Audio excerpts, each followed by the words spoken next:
Hey folks, how you doing out there? It's Doc Kane coming at you from Kobe, Japan on the podcast Marketers Who Can't Market. How the hell are you tonight? May 28th, 2021.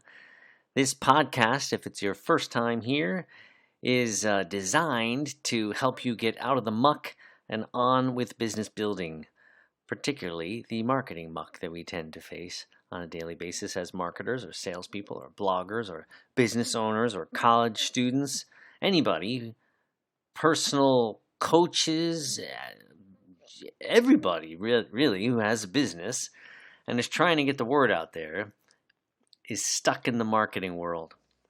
And sometimes it's fun, and most times it's crazy. And then sometimes that's fun too. But that's what we talk about on the podcast. And today, I wanted to talk about something near and dear to my heart, and something I hear asked over and over and over and over again on online and in forums and in Facebook groups, particularly if you're in a Facebook group related to online marketing or marketing communications. Sometimes, usually we hang out in there, writers do. But everywhere, everybody wants to know, how do you hire a good writer? What do you look for in a good writer? And man, I'm having a hard time finding a good writer. And the number one reason why people can't find good writers is they don't want to pay for good writers. And that is part of what I'm going to talk about today. So, how do you find a good writer? And where do they live? And what do you want from them? And how can they help you? That's what we're going to talk about today. So the first thing about finding a good writer is the first thing that you want to look for is experience, right? And we'll talk about where you can find good writers in a little bit.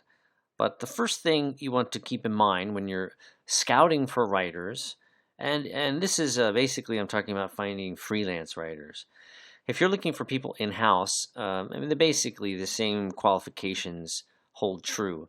But I'm going to kind of talk about freelancers for the most part here. So what are you looking for? So most people get hung up on the idea of what sort of material they need to have written. And they'll say, oh, well, I want a writer who can write about screws. And we've got these like beautiful 6-threaded screws that are really unique, and they have fine point, and the head of the screw is just amazing. It never breaks off. And we need somebody to talk about that. Well, good luck finding that person, because they probably exist, but they're probably in-house at another screw manufacturer, if such a place exists. I don't know. They're not out wandering the wild steppe of freelance writerdom. So, and of course they wouldn't be, right? Because here's the reason why. Because freelance writers in general are like musicians, right? They're like graphic designers, they're like comedians, they're like painters, they're like architects. They're people who are creative by nature. And that's why we lean towards writing. That's our thing. That's one of our creative outlets and that we're good at if we claim to be a writer. And we want to do creative things. So you're not going to find a lot of writers who are just like hanging out a flag and saying, I love to write about screws or routers or band saws. They don't exist really, right? They do, but they're going to be hard to find. What you want to look for when you're looking for a freelance writer is not the what, right? You're not looking for what can they write about. And you're not looking for who they've written for. Those two things are pretty much meaningless. What you want to look for is how they write. And if you do not have the chops to evaluate good writing, then that's going to be your first obstacle, frankly. You're going to have a hard time deciding what is good writing and what's not good writing. So find someone who can help you evaluate this sort of thing when you start putting feelers out there for writers. And maybe to a degree, this is why people look for, like, who have you written for and what have you written about? Because they feel, people who are in a hiring position, if that's you, perhaps you feel, I really don't know what good writing looks like. Then have somebody help you with it, right? But you don't need the what and you don't need the who. You need how. And how do you get that information is when you do go out and look for people, you ask for samples, right? The other thing that's worthless when looking for a writer is asking for a resume. It's meaningless, right? You want to be able to see that they can write. That's why you need them. So even the most inexperienced writer probably has a website, probably has something that they've written, a journal type of thing or a blog or whatever. So if you don't have a real budget to play with, be open to accepting any kind of material that shows that the person can put pen to paper and is disciplined enough and professional enough, another thing we'll talk about later, to do the work for you. That's what matters, okay? So that's the sort of experience you are going to be looking for. Now, I want to qualify this recommendation a little bit.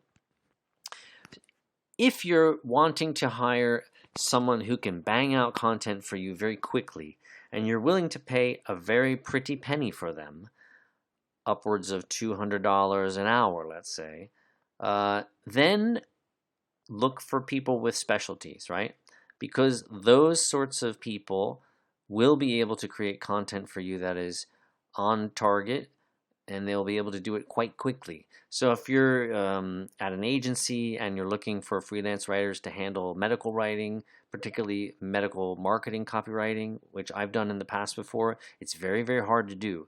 I have sometimes succeeded in doing it and sometimes not succeeded in doing it. And I've been replaced on a project, or I was replaced on a project once where I was taking too long to do something. And I feel that the guidance was a little weak, but they were able to, and thus it was a little bit difficult for me to kind of swim into it, but they were able to find someone who was able to go right into that project quickly and turn it around within a couple days, something I could not have done.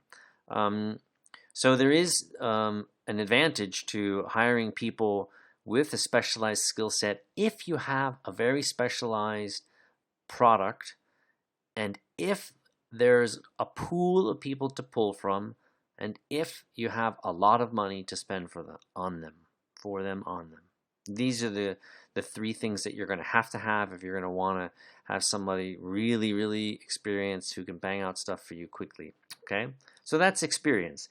The second thing you want to consider when you're hiring a freelance writer, especially these days, and particularly if you're looking for somebody to do work for you online in an affiliate capacity, writing content for an affiliate site or an Amazon site or any kind of content marketing site where you're driving people to some sort of call to action, you want them to purchase something, be very, very choosy and look for writers with experience doing that kind of copy, right? That, again, is a unique instance, right?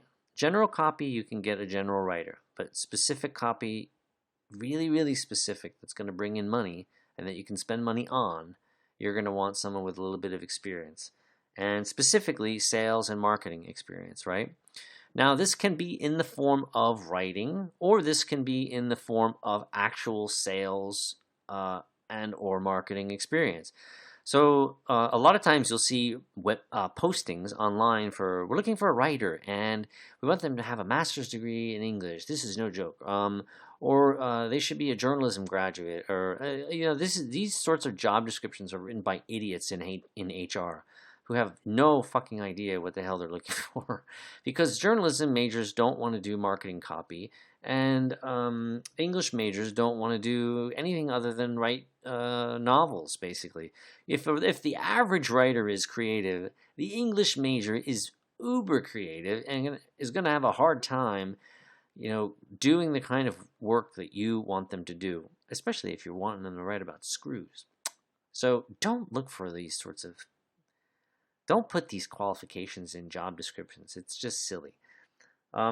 but look for sales and marketing experience if you can, if you have that kind of writing that you need to pull off. And you might find, as I was about to say, that you'd be well suited, or you would be well served rather, by hiring someone who used to work in sales, who has good chops with writing, or who used to be a marketing person and wants to kind of put their marketing talent to writing. Transferable skills, right? Everybody talks about how valuable they are. Very few people actually hire people based on transferable skills. People like to kind of look in a box, live in a box, choose from a box. How about you work outside it? You'll find you'll have much better candidates and much better results. Rate. I talked about rate. So writers are probably one of the most abused uh, professions I find as of late when it comes to getting paid what they're worth. I've touched on this briefly in the past on this podcast, and it's really a sin, right? So what happens is people know that writers are not the most, by and large, not the most confident bunch when it comes to charging for their work. I don't always know why that is. As a matter of fact, I don't know why that is at all, because I always have worked to charge more and more with each client interaction I have, each new client interaction I have, until I hit a ceiling, right? Until I get pushback. And that tells me where the market is, right? But the market begins for me somewhere around $85 an hour and works upwards of 200 plus bucks an hour, depending on what I'm doing. And those rates bend and morph if we're dealing with projects, if we're dealing with consistent work. If we're dealing with difficult work, it's going to go up. If we're dealing with difficult people, it's going to go up. It doesn't really go down. It goes up. Maybe it finds a middle range and it stays there if there's length to it. If my butt's in the chair, that's a different game, right? But my rate is not a cheap rate because I have a lot of experience, and many other writers like myself also have a lot of experience. And if you want to keep a good writer, and if you want to get a good writer and keep a good writer, you should pay them well. And there are two ways you can do this. You can meet their rate if it's reasonable. If it's, let's say, $75, $85, $100 an hour, meet that rate and pay them and make them happy, and they will do everything for you. If they come into you really low, I want you to think about it in two ways. Measure their low quote based on their experience, right? If they don't have as much experience, and then they're basically coming in low because they don't think that they're worth more yet. So you can be the hero if you think that their content is good and offer them more. They will love you and they will do more for you, right? Or you could say, okay, you're charging a little bit lower than you really should, but I'll pay you that for now. Let's get some work under your belt, and then in 2 months or 3 months or 6 months or whatever you determine as a team, you and the writer is a good number, then you bump them up to a different rate, right? Play fair. The other thing you can do, especially if you're in the online world, and if you're a writer listening to this, you should do this, right? If you're a writer and you are writing content for an online property that is driving income solely based on the content that is going to live on their website, you should be asking for residual payments. All right? You are basically a copywriter, and copywriters get paid residuals. You are driving the entire business model for that company. The company is making, if they're doing well and they know how to leverage your content, they're applying their skills in SEO, and they're putting money into advertising budgets, and they're leveraging link building and all sorts of other technical things and business building things that go into running a good affiliate site or a good online marketing site in general. But you are a huge, if not the biggest component of that success. And so, as such, you should either be getting paid a lot of money as a salary, a salary or a retainer, and or you should be getting residuals. So look into it if you're not familiar with it. And online people, if you're listening to this, just flip that equation, right? You should be offering a writer commissions on their work. Why? Because you should, because it's the right thing to do, because they're bringing in you money like any good copywriter would, and you all will benefit if you take this approach. I guarantee it. If you don't want to share residuals, make sure you pay them a lot. Consider it to be like a ghostwriter kind of fee, right? Ghostwriters make a lot of money to hide their name. You should be paying a writer a lot of money to hide them from their own income that they should be earning for the work. The other thing I'll mention, actually, that's worth keeping in mind if you are a writer is make money in the job you have now if you're not a writer, and sideline as a writer to get really good at it and to start figuring out how affiliate sites work. And then when you have enough money to cover a salary and you could leave a job, use this knowledge, or while you're getting to that point, I should say, use that knowledge to create your own affiliate site. This is a huge opportunity for writers that I don't think they're recognizing. If you have a writer in your world, share this idea with them. That they should be learning how to build an affiliate site. They should be following people like Matt Diggity and people at Authority Hacker and John Dykstra and Adam Emfroy and the millions of people that I will occasionally talk about. Not millions, but the people I will talk about, and the people that I mentioned on my Learn from the Pros page at Nihon Hustle. Do it on your own and make a lot of money, right? Don't be getting paid 5 cents a word, 1 cent a word, 2 cents a word. Don't be using Upwork. Don't be using Fiverr. This is real work you're doing for people, and you should be paid for it. Okay? So if you're looking to hire a writer, pay them well. That's the message. Another question you should ask when looking for a writer is whether or not they work alone or they have a team. Now, the reason I'm suggesting you ask this question is because a lot of freelance writers actually do have a team. Sometimes they outsource work, which is something you should be aware of as well. When I ran my business, I was very clear about outsourcing. The whole business model was introducing my clients to other writers. So it was very transparent, and they knew that I wasn't going to be doing the writing, that somebody else was going to be doing the writing. And they liked that because I project managed everything, but yet they still had contact directly with the writer. So in the agency world, there's a middle person, and I thought that was stupid. So I took that out and put them right in touch with the writer. But I want you to ask your writers this question: do you work alone, or do you work with other people? And the reason it's important is because you kind of want you should be hoping to hear that they have maybe a proofreader that they send work to, or an editor that they send work to, so that you have a kind of sense that you're going to be getting the best work that you can get out of your freelance writer. Now, if you're looking for writers where you have the money and you can pay them more, you're probably going to hear yes a lot to this. Do you have a proofreader? Yep, probably. If you're dealing with somebody who's only going to charge you $50 an hour, don't expect them to say yes, right? But just a note that it would be nice to know, because it tells you that the work's going to be good, but it also tells you about their professionalism and their kind of how much skin they have in the game. They're probably going to be in it for a while, especially if you take care of them. And you don't want to be looking for freelance writers every few months, right? So it's a good question to ask. Let's see. So I touched on professionalism, right? Here's another good thing to keep in mind. So professionalism, when it comes to writers, does not mean they wear a suit and they look beautiful. That's not what you're looking for. You're looking for somebody who knows how to invoice, who knows how to talk with you on the phone, who knows how to exchange regular emails and stay in contact and do that sort of stuff, right? Business professionalism. It's not about appearances.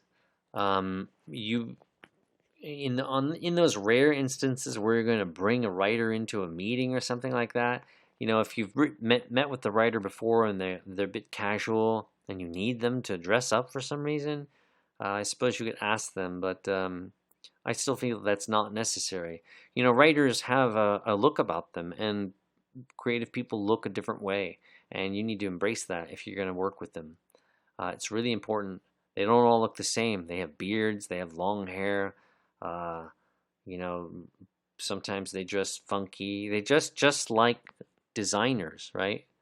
And you're probably not going to ask your designer to change the way they dress just to appease your viewpoint, right? So be open to that.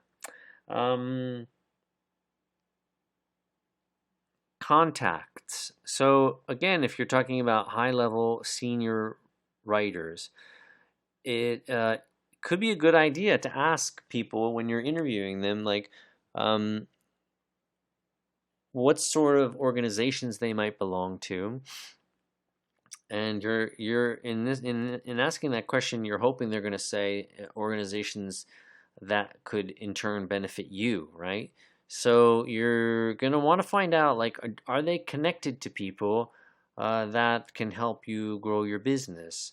Everybody's a connection in business, right? And writers who live in a hole um, might not be the best choice, right? This will come out in an interview. You'll feel it. They'll be a bit too awkward. And you are looking for professionalism in the sense that they get business, right? Like I said before. So, um, where have they worked before? This is where the who part that I mentioned is not necessarily important when it comes to writing. Could provide some relevance to you if your main focus is kind of excuse me, developing connections, which is kind of a weird thing to expect out of a writer, but you can get this sort of thing from writers because freelancers are all over the place usually, and good freelancers do work for a variety of clients. Like I worked for banks and insurance companies and consulting firms and American Hospital Association. I worked for magazines and newspapers, and I've done so many things. And comedy people, I know so many people. I've forgotten all of them already. But if you were to ask me, hey, do you know somebody who does this? I could probably tell you right away, or look in my connections on LinkedIn or something like that, and find you a person. That's what experience gets you, I guess. So it's kind of cool to. It's like kind of teaming up with an accountant or a lawyer, funeral home director. Some of my buddies, those are their titles. They know everybody, right? So keep that in mind as well. So where do you find freelance writers? I actually think that the best place to find a freelance writer is on Craigslist. And it's because it's a nice kind of place where writers can look for work and feel like we're applying to jobs where there's an actual person behind the post. Job boards like Monster and Indeed and these sorts of places are just a black hole for most writers, and it's a waste of time. So we don't really spend any time there. Some people do, but Craig's is by and large a much more friendlier place for writers because we do get responses. So post your ad there. And as I mentioned on my one of my earlier podcasts, I'll see if I can link to it. Be creative in your ad. Oh, this is about small batch marketing. I talked about this. So look for small batch marketing here on YouTube and you'll find it. Nihon Hustle, small batch marketing. Be creative in your job description because a creative writer is going to want to see that you have that. And because they're going to want to, if they're going to work for you, they want to see that you're not stiff, basically. So be creative and show that in your job post. Talk about money.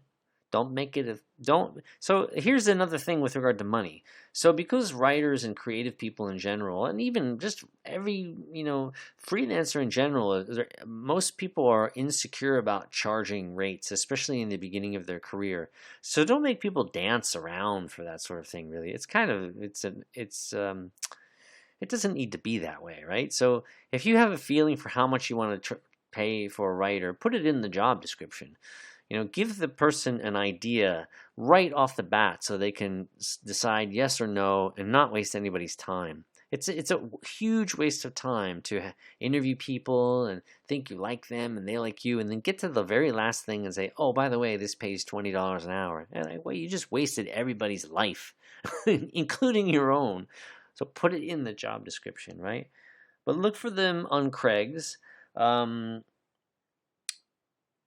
else did I write down here? Yeah, so search online. So in your neighborhood or your city or whatever, do searches. So do Google searches for freelancer in Chicago, freelance writer in Chicago. Use specific Google Boolean operators to find people. In other words, put quotes around phrases. So, for example, type in the word freelance writer in quotes, and then after that, add a plus sign, and then type the word Chicago. Then you're going to kind of restrict your search to freelance writers in Chicago. You could do freelance writers in Chicago, but that's not normally how a writer would, or excuse me, that's not normally a phrase a writer would have on their website. They would have freelance writer, and they would probably have somewhere else the word Chicago, and that's what you're pulling up when you search for it in that fashion. So search for writers. A lot of them have websites, especially ones that are that regard themselves as being professional and are dedicated to their career. And read their samples. They're all going to have samples, so it's a good way to find people. Reach out to them and see what they have to offer. The other thing you could do is, if you live in a city, you can contact the local IABC. So this is the International Association of Business Communicators. It's a wonderful group, and it's made up largely of people who are actually not freelancers. So I was on the board in Chicago for a very short period of time, but I was a member for a couple of years, and I was one of very few freelancers there. A lot of people there work for huge companies, and I joined with that intent to kind of network with people who had roles at larger companies. So what you could do is, in calling into IABC, you can you could probably get some recommendations for freelancers that may be on the roster, the IABC roster. But if not, you'll likely run into someone who can provide you with their own contacts of people who might be able to help. It's basically all writers, right? And the people in IABC are very, very smart, and most of them are highly certified as communicators. So you have a lot of people who are very, very schooled in human resource communication, internal communications, benefits communication, all these sorts of specialties that, if you're working at a corporation, will be a huge assistance to you. So that's another good place to look for them. You can also look for freelance writers in places like Muckrack, which is a journalism listing site, but a lot of other kinds of freelancers are there as well. There's also a site called Reedsy, Reedsy. You can find some people. Twitter is also a nice place to find writers, and you can use certain hashtags and search creatively to find people there as well. Look for good activity that rings true to whatever it is that you're looking for, basically. There's lots of places to find people, but the key is, if I were to boil it down to 1, 2, 3 things, it basically would be, you got to pay a considerable amount of money for a good writer, and you have to understand that they're not going to be probably experienced in this specific thing that you need them to write about right off the bat, but they'll get really good at it quickly if you pay them well. Because if you don't pay them well, they're going to have to be busy doing other things, and then they'll go away as soon as somebody does pay them well. But writers are a quick read in general if you find talented writers, and they'll be able to write about the thing that you need them to write about fairly quickly. I'll give you one quick example before we leave here. So when So many years ago, I was back home in New Jersey. I lived in Chicago for a number of years, and then I went back home to New Jersey when the economy imploded.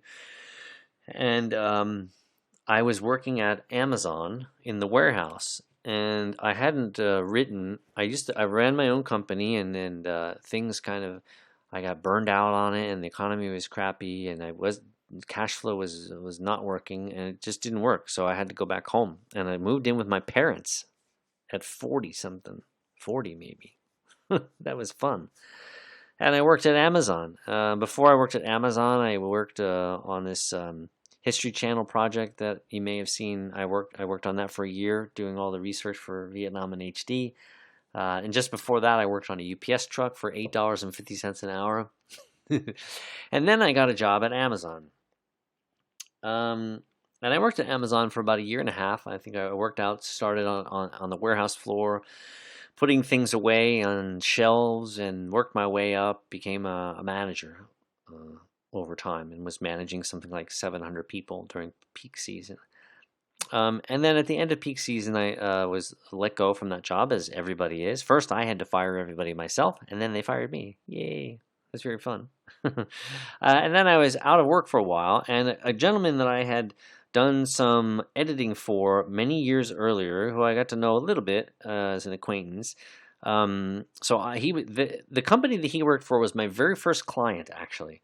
So my very first client was a business intelligence firm in Chicago, and they had a number of consultants working with them that had to write all these PowerPoint presentations about the clients that they worked with, or for the clients that they worked with, and about the BI that they were doing, business intelligence.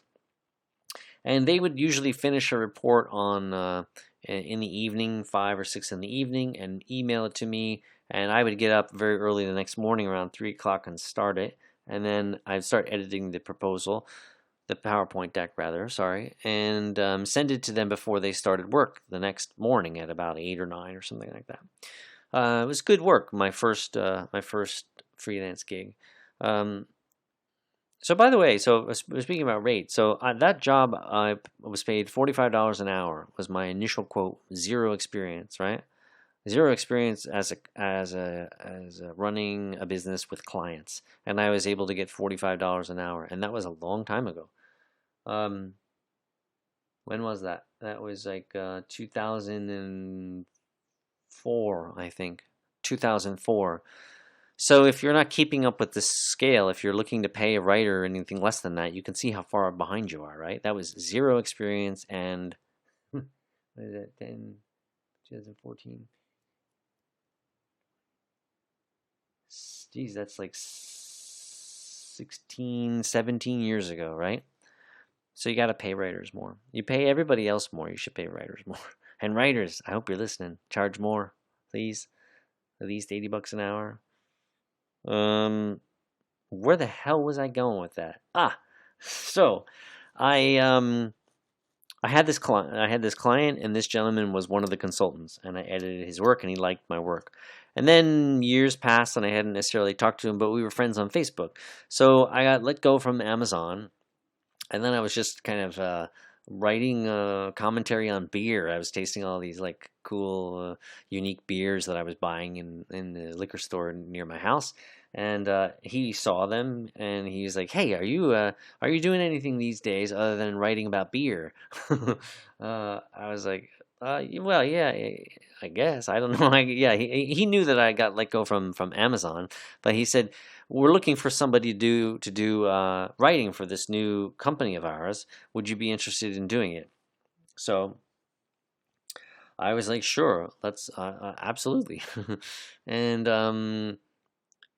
and that got me back into the writing world again. And I apologize, I forgot why I was initially mentioning this, and I can't just rewind.